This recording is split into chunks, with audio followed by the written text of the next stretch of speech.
opportunity to bring African leaders together, where we can have a dialogue, we can have a discussion, and we can talk to each other.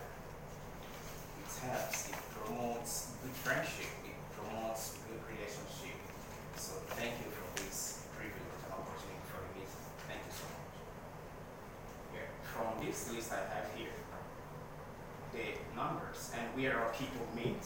People stay more in Wanyeshilu, Shabilu, Ijo Market, Wandan, Foshan, Senten, and they're mainly businessmen. They do business and all. And some also are students here. They study here in China.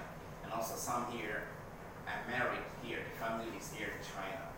So that's it. And number two, we talk about numbers registered in the Nigerian community.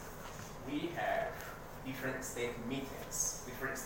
So each state have the members of that particular state. So the people controlling Nigerian community are the executives, the people in charge. But other members belong to different states, different groups. That's it. And number three here, meeting place. So we meet more every Sunday in the Catholic Church, in the church, Videlu. That's weird because Nigerians mainly are Christians. So we meet there every Sunday to worship God in the church. Every Sunday in the afternoon. Other places we meet and different states meet differently. Different Sundays. Some people meet at the first Sunday of the month.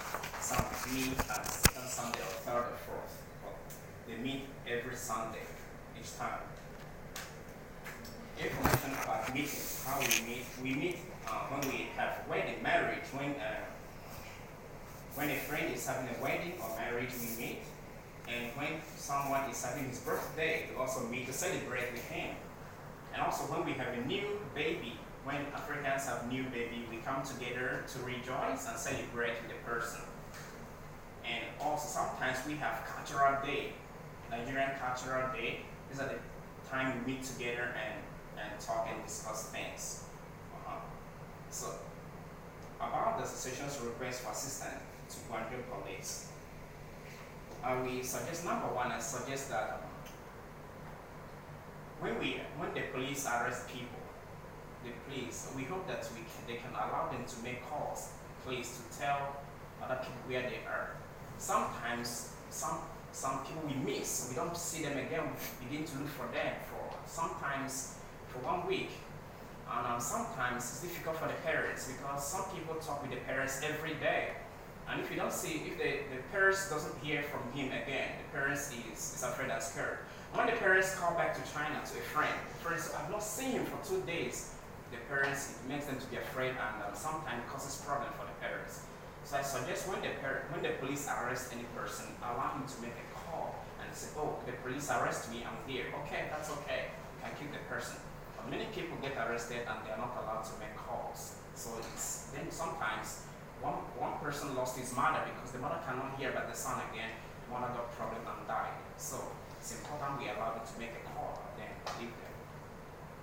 And sometimes they inform the consulate here, but the consulate doesn't inform us. So we are on the street, so we know more.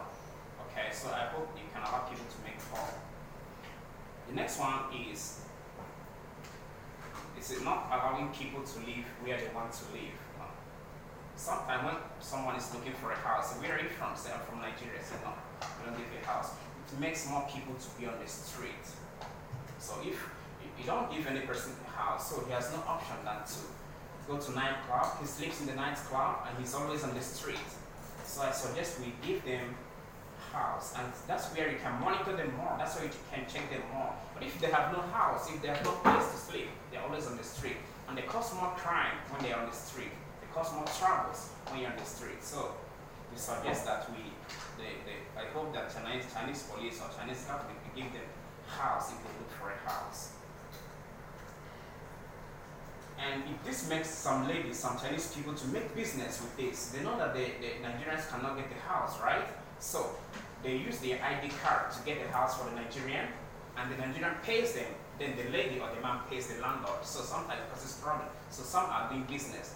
they get a little more money from the Nigerian and pay the rent for the landlord and keep others in their pocket. So they make money from that. They're doing business with that. And the next one is we suggest that the police doesn't try to open people's door. On the 30th of last month, somebody jumped off and died in Huadu, so he from the 17th floor. So because the police wanted to open his door, so he was afraid, or maybe he tried to hide, he had to fall down there and died. Recently, about 2 or 3 weeks ago. So we hope that the police doesn't try to open the door, push the door open, because many people have different hearts. They're afraid, they may jump and they may die. So we find a way to solve this situation. And also, some cases I've been having, for example, in Nigeria we pay a trader, a Chinese person. The Chinese person will not supply the goods and refuse to give back the money. So it's difficult to handle such cases. Yeah, we went to the police. The police said it's not our duty. We cannot handle the case. Go and meet the management, the market management. We meet the market management. So it's not our business. We cannot solve this problem. So it's difficult. How can the person get his money back? Because the person he paid money to supply goods refused to supply the goods and refused to give the money back. So it's difficult. So sometimes it can cause violence. So we need to know how we can solve this problem when it comes. And also, a landlord takes somebody's money also in Fortune, and I have to drive down there. I called the landlord, why do you take his money? 10,000 RMB. Why do you take his money? Is he owing you? He said no. So he has no reason to keep his money. I told him I would call the police. He said, okay. So I went to the police and reported the case. The police said it's not our duty. We cannot find the landlord. They called, but the landlord cannot take the call, right? So we cannot find him. It's not our duty. Go and meet the management, the garden management. You meet the garden management. So it's not our duty. Go and meet the police. So it's difficult. So the Nigerian lost his money to the landlord, 10,000 RMB. So let us find a way to solve this problem, to help each other. The next one is, please, I hope the Chinese government will be giving job to qualified people, no matter the country. You see, sometimes they check the country. You need to check the person if he's qualified or not because he has this kind of Nigerian passport. Say no, we don't give you a job. We hope they can check if the person is qualified, not checking the country of origin or the passport.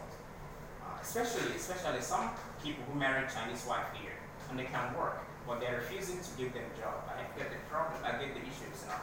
They refuse to give them a job because they are from such country. So I hope that we can change and give them a job. The last one here is, the Guangzhou immigration gave the grace. Any person who wants to go can go, right? But still, some people cannot come because they are afraid. They are afraid of the fingerprinting. They say if they come and try to go, the Chinese government will have a fingerprint and they cannot come back to China again after 5 years. So we hope that the 5 years penalty can be reduced, so that many people will come and try to go home. Now we announce it, if you want to go home, come here and register. No, they are afraid because they may not be allowed to come back to China if they travel back. So it's a problem. I hope we can reduce the punishment. Or we check if any person did not commit any crime. If he goes, and then he is free to come back again. So that's it. I'm sure also Nigeria brings into China every day more than $1 million every day. And this money is undocumented. What I mean by undocumented is that they carry it in the bag. If you go to the Value Airport to see people, they carry more than $1 million every month.